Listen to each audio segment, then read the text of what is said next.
Michael B. Moore is a husband, a father, a business leader, and the founding president of the International African American Museum in downtown Charleston. Now he's a Democratic candidate for the 1st Congressional District of South Carolina.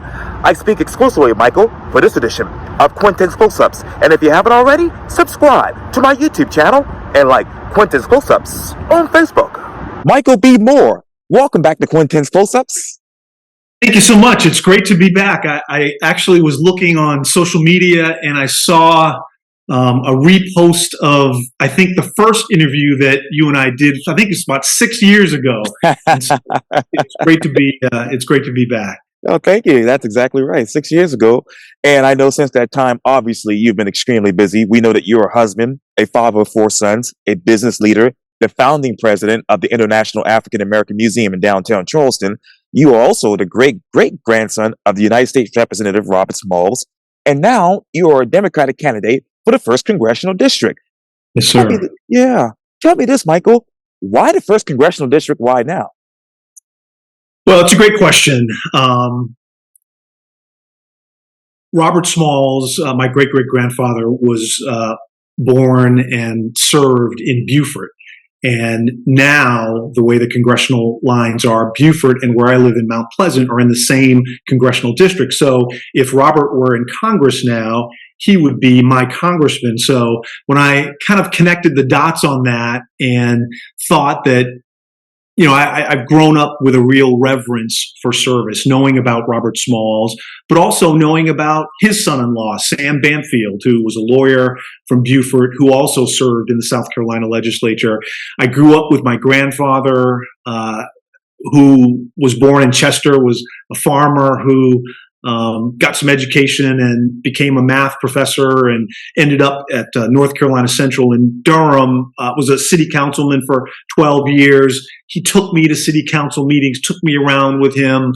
I grew up also knowing of my cousin, Harold Boulware, who was a lawyer in Columbia who litigated the famous Briggs versus Elliott case and was on the team with Thurgood Marshall when they won Brown versus Board. So I've grown up with this deep sense of history, a deep respect for service. And when I found out that I was living in the same congressional district that Robert would be serving in Congress now, and that I had a chance to run for the same seat that he would have served in, it just brought all of these things together. It connected the dots in a way that was important. You know, I've got 4 sons. I've got a beautiful 5-month-old granddaughter. And when I think about the world now, it just feels like it's much more complicated than the world than I grew up in. Even though, you know, when I grew up, we were dealing with a sense of, you know, still trying to figure out civil rights and the like.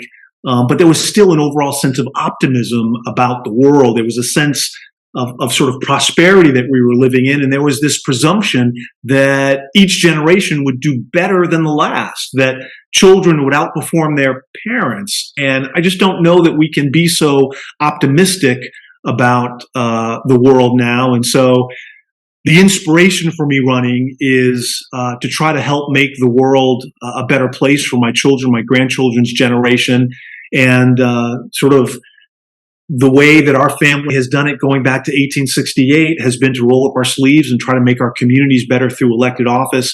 And so I'm leaning into that legacy. So when it comes to Washington and the 1st Congressional District, what issues are you helping to connect the dots with? Yeah, it's a great question.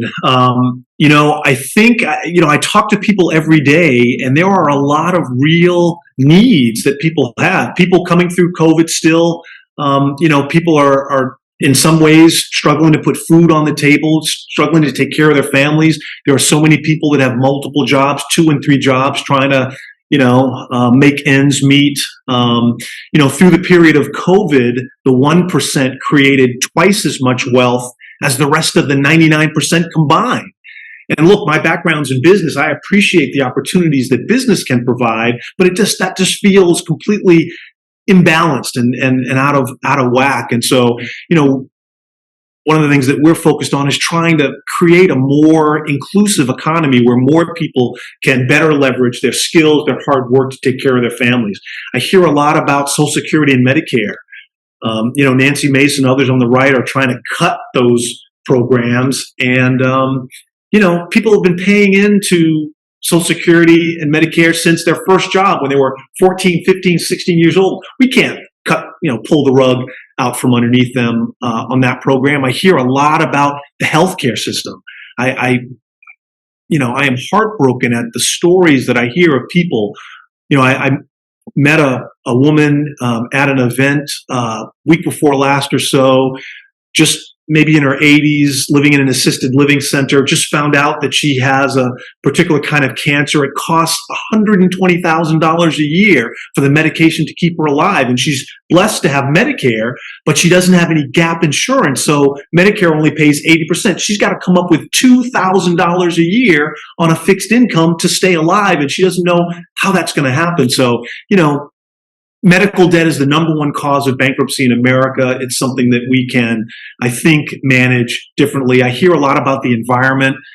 I saw a study that said that by 2100, which sounds like it's a long time away, but it's right around the corner, that 8 million people are going to need to be displaced from the coastline because of sea level rise. We just got to get serious. We all need clean air and clean water. We need the integrity of our coastlines.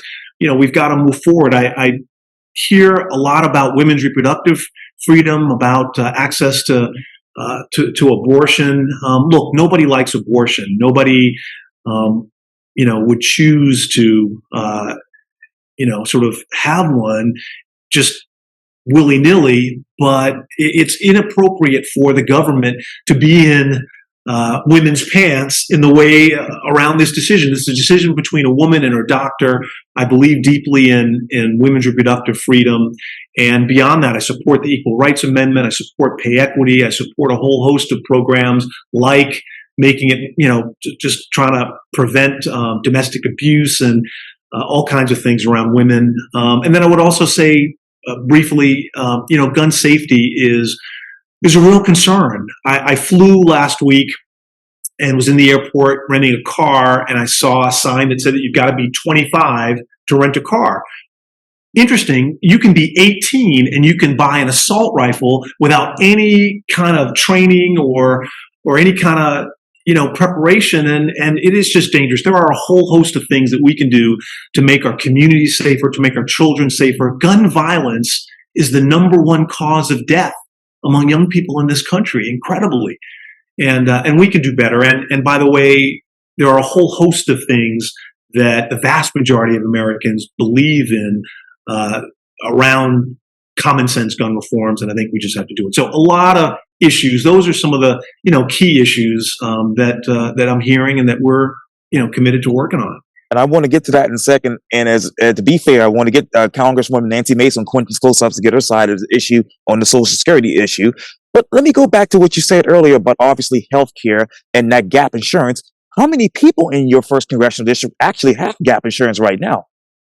Yeah, I don't know the specifics of that, but what I do know is that whether it's dealing with the pharmaceutical industry, and they are obviously trying to maximize profit. When I think about just the healthcare system in general, we're the only major industrialized nation that seeks to monetize illness and injury in the way that we do. And in South Carolina, it's a particular problem. Our state, unlike 40 states that have accepted the Medicaid expansion, South Carolina is not. That means that has created a situation where medical debt is extraordinarily high in our state, and that has impacted credit scores. We have among the worst credit scores in the nation here in South Carolina. And for better or worse, credit scores it's like the gateway that you have to go through to be able to engage in the economy. You want to buy a car, you want to buy a house, you've got to have credit scores, and people are being, dragged down by our healthcare system. And I think, I think there's a lot that we can do better. I think, accepting the Medicaid expansion is one of them. I think, trying to work with pharmaceutical companies, sort of similar in the way that Joe Biden did to cap insulin prices. I think those are things that we can do to help support people in that area. So since South Carolina hasn't accepted a Medicaid expansion, how many people have actually in your district going into debt as a result of that? Well, again, I don't have the specific numbers other than to tell you that there's been research, there have been articles that have talked about the fact that South Carolina has among the lowest average credit scores in the nation, and we know that that is directly tied to medical debt, and that is directly a function of our state not accepting the Medicaid expansion. So it is a big issue, and like with the woman who I met, it's just a problem. And I think we can just think differently about this. We're the only major industrialized nation that thinks about, sort of the medical system in this way. And I think we can do better.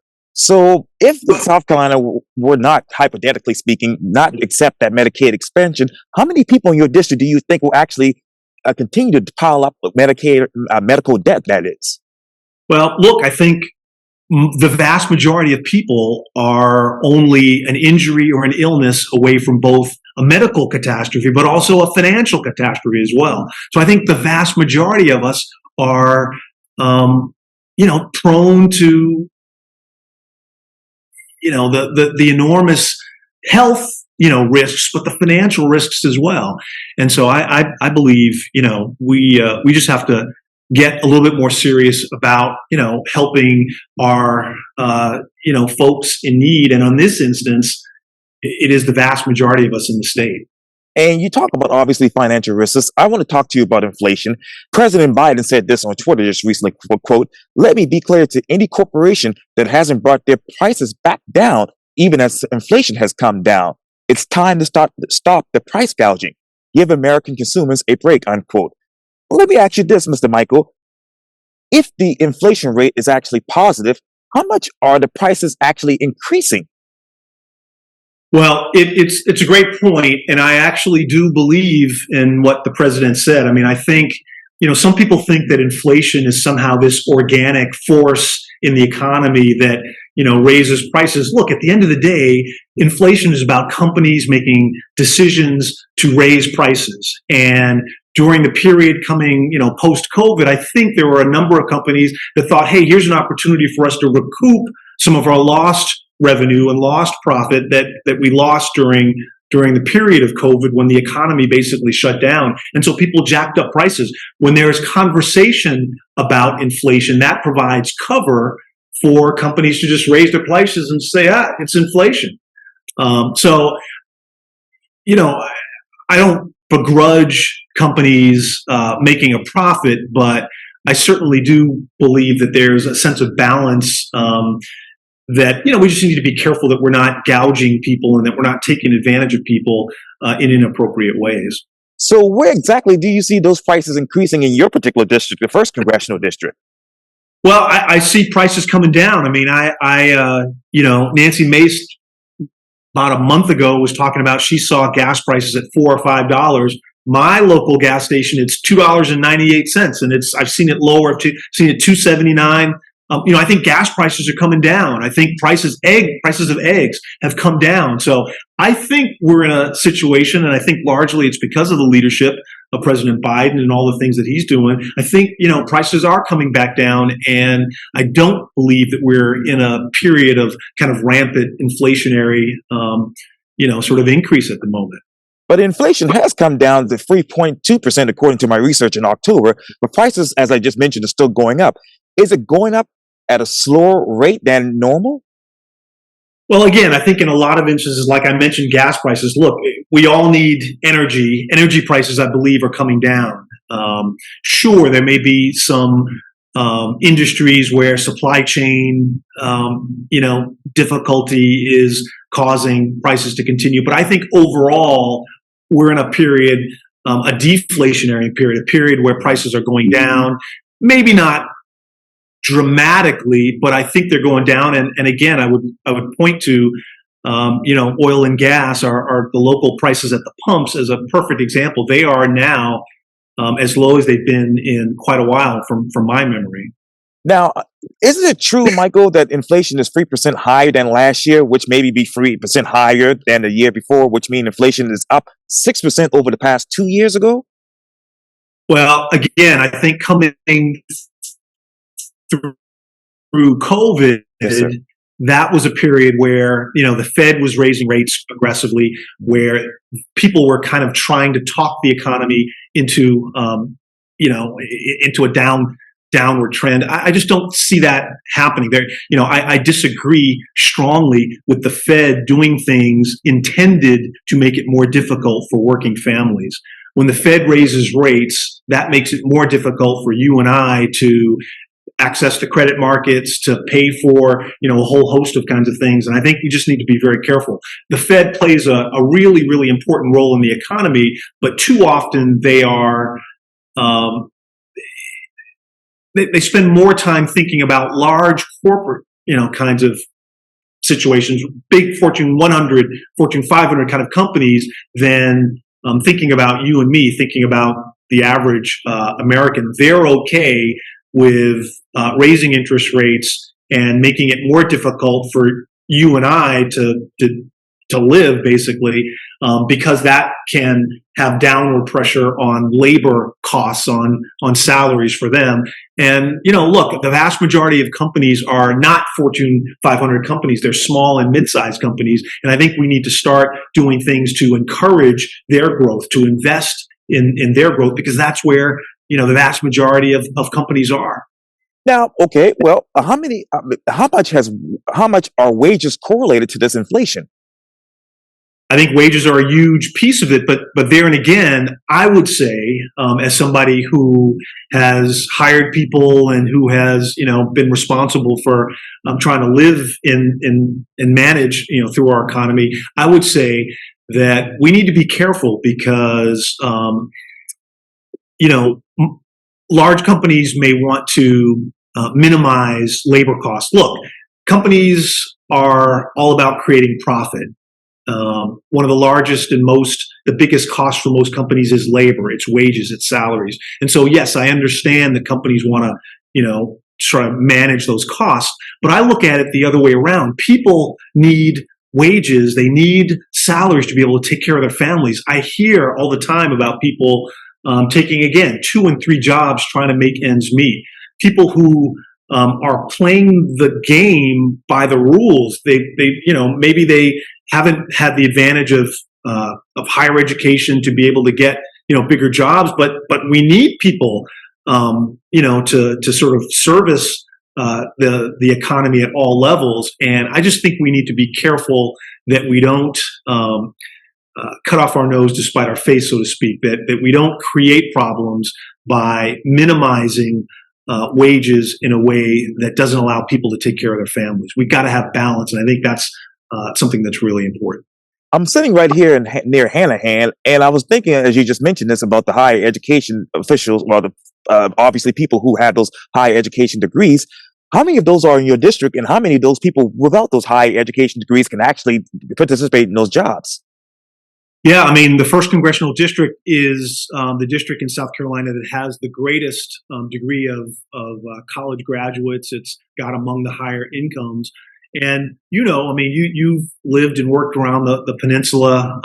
We have an issue with affordable housing. We have an issue with having jobs on the peninsula that are pay enough to allow people to afford to live on the peninsula. So, it's an issue. We need to watch it. But again, I think from my standpoint, balance is best. We've got to realize that,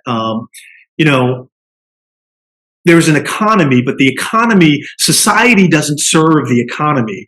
The economy is a function of society. We need to think broadly about us as human beings, and we need to think about just the society that we're creating.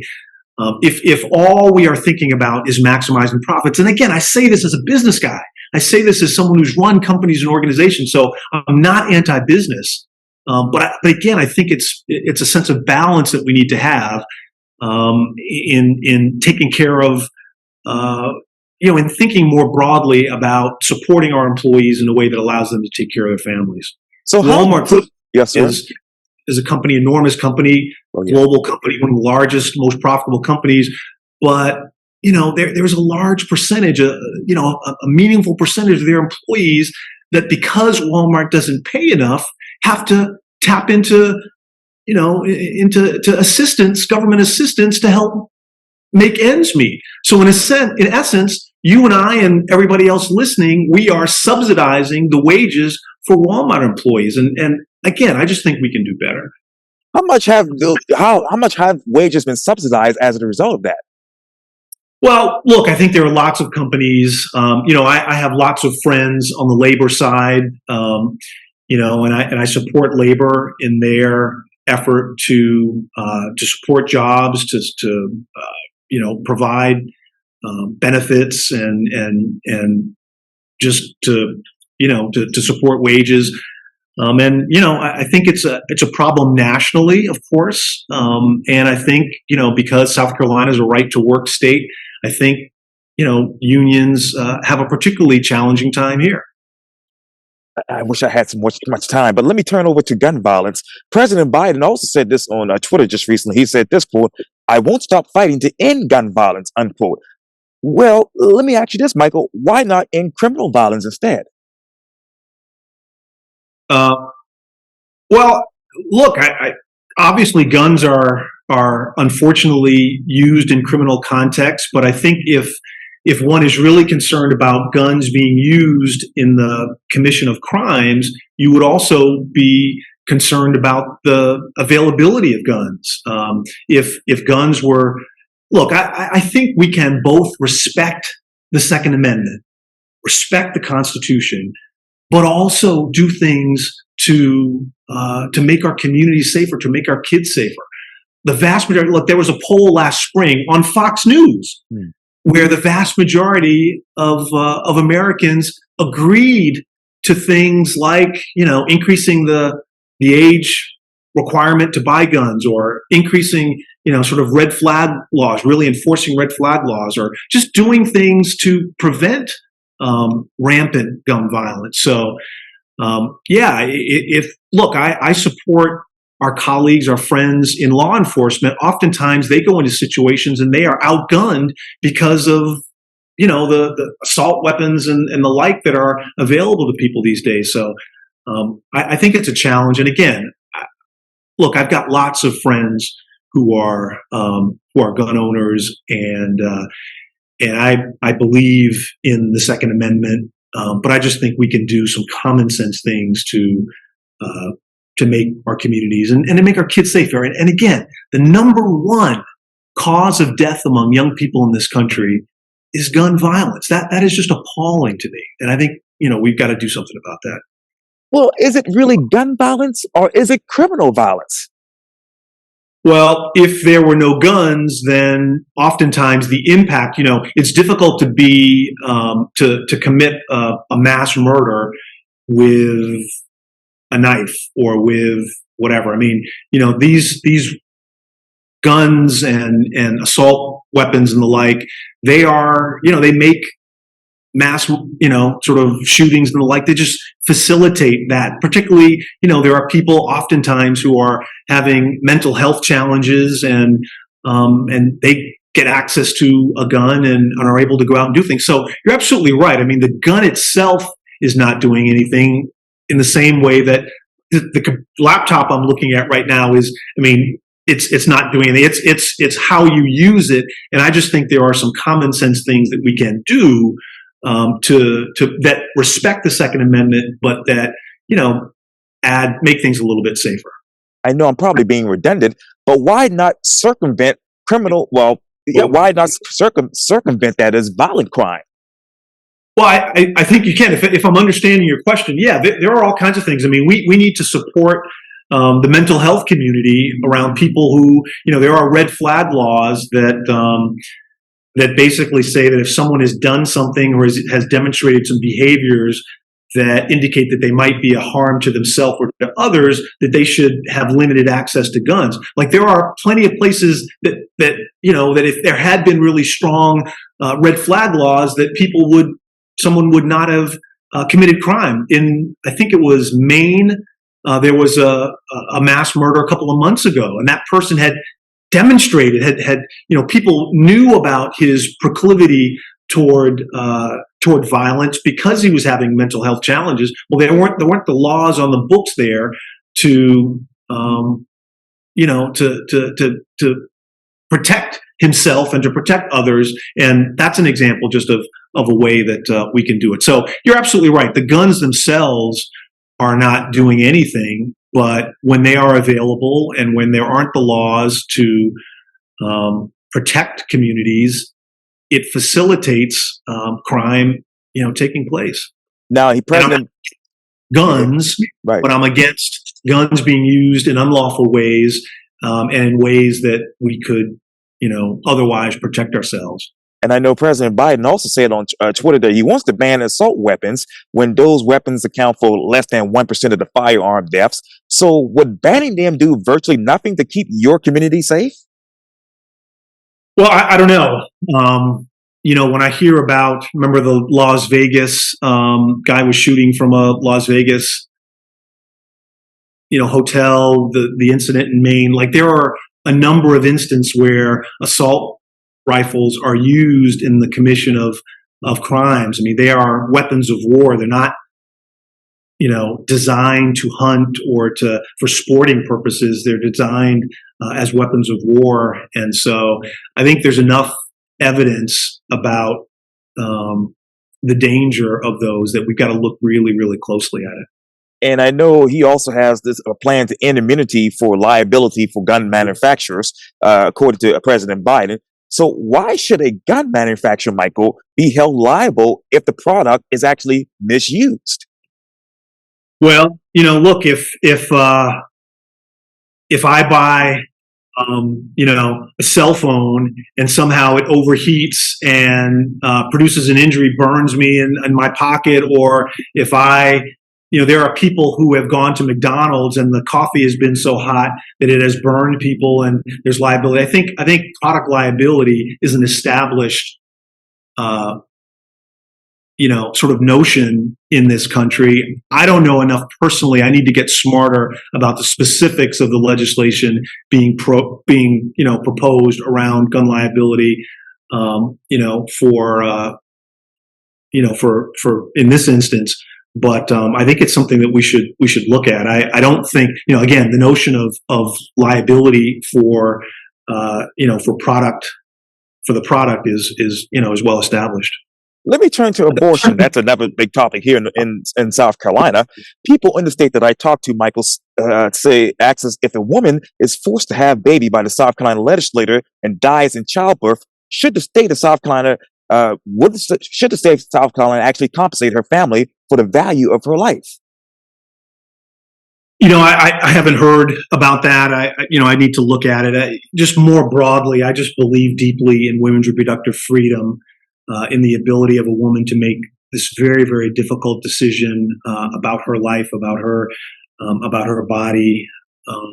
I just believe that that's a decision that is best made between the patient and the doctor. And, and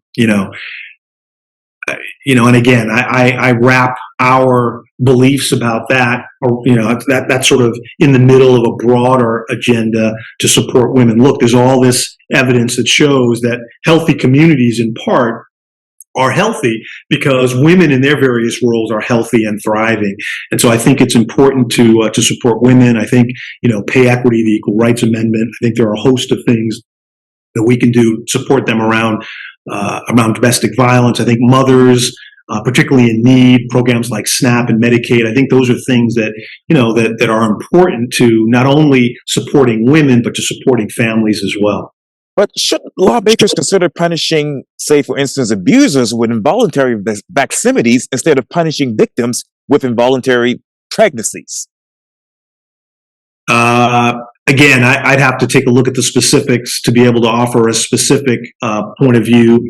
But we'll see. Now, if somebody, say, for instance, wants to reverse their vaccinity, should they alert the local authorities, in your mind? Reverse a vasectomy? Yes, sir. Is that what you say? Yes, sir.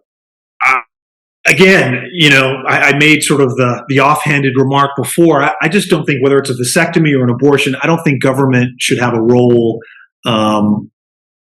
in people's pants.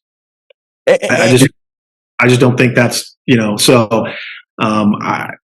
I don't understand what the compelling interest of the government trying to in the instance that you mentioned, trying to mandate or trying to have a hand in determining about a man's vasectomy. I don't understand that. So let's say, for instance, if abortion is legal, why does anybody have to be informed about this?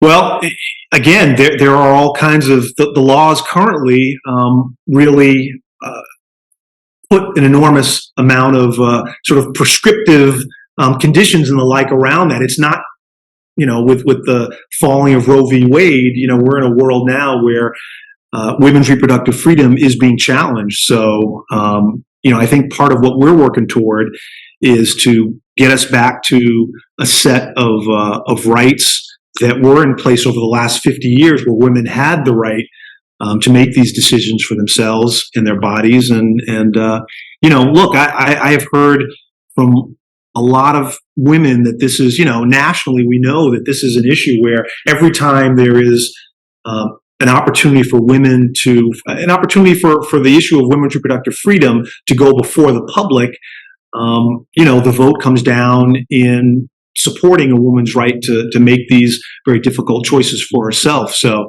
that's where I believe. And I know you said that the government really should be involved with women's issues and personal issues, but should the physician's name, that is, and obviously the victim, should the physician name the victim and provide the victim's health, personal information, that is, to local authorities? I don't believe so, but I don't agree with the law, the way the South Carolina legislature has created it. So I'm opposed to the kind of guardrails around women's reproductive freedom that South Carolina, their approaches. Look, the South Carolina legislature last session Right. Not only was looking to sort of dramatically curtail access to women's reproductive freedom, to abortion, but they also contemplated, criminalizing those acts, and they were also talking about bringing back. Some folks were talking about the death penalty for abortion, while we were also looking at bringing back, I'm blanking on the name of it, but essentially the notion was that we were contemplating last year. We were contemplating bringing back the firing squad and essentially lining women up who had abortions and executing them, and that's just medieval. It doesn't make any sense, and I believe we have moved beyond that as a society. And again, I think every time when voters have an opportunity to express an opinion about this, they are coming down on the side of underscoring and supporting women's reproductive freedom, and that's where I'm at. Do you actually support a woman's right to partial birth abortion? I think that's a red herring. I think those instances where those kinds of surgeries take place are exceedingly rare, and typically only when the life of the mother is being challenged, or when there is a extremely rare sort of birth defect where perhaps the child is born without a skull or those kinds of things. So I'm just not interested in arguing about these kinds of hypotheticals that are very, very rare, to be happening. I think a doctor and a patient should be able to make those decisions. At what point do you support banning elective abortions? Look, like I said, I believe that, abortion is a tragedy. I believe it is it's something that nobody wants, nobody likes. But I think it's a decision that is best left to women and to their physicians. Let me turn to voter ID. Nancy May said this a couple of years ago on Twitter. She said this quote: "Voter ID is not racist. If you got to provide an ID to board a plane, rent an apartment, or buy a pack of cigarettes, it's only fair that in support of one of our most sacred rights, the right to vote, that we should show an ID to protect the vote," unquote. Is comparing voting to something you purchase is a fair comparison when it comes to the 24th Amendment? No, I mean, I think, look, whether one has an ID or not is in some ways immaterial to their right to express their opinion via the vote. Like, I think we need to figure out ways to maintain the sanctity, the integrity of voting system. In some instances, IDs are an appropriate way to do that. In other instances, there are communities where government IDs are just not very prevalent, and so we just need to be careful about that. But I think it's important to maintain the integrity of the vote, of the voting, sort of process, the voting system. But I think we need to do that in a sensitive way, looking at a variety of communities and figuring out sort of appropriate and sensitive ways to do that. When a voter actually registers to vote, Michael, should they have a card sent to them that they can actually only use to vote? I'm not opposed to that. Yeah, I think folks do get, voter registration cards and the like, and so I think that's appropriate. Would that then actually eliminate the obstacles and costs of actually obtaining an ID, say birth certificates, etc.?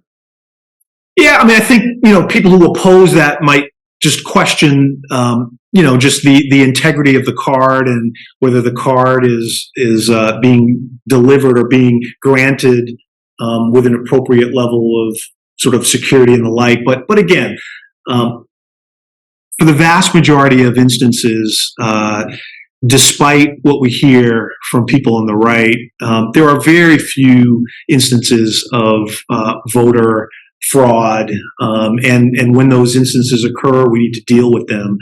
And that's kind of how I think about it. Where exactly do you see examples of voter fraud in the first congressional district when you look at the past couple of election cycles?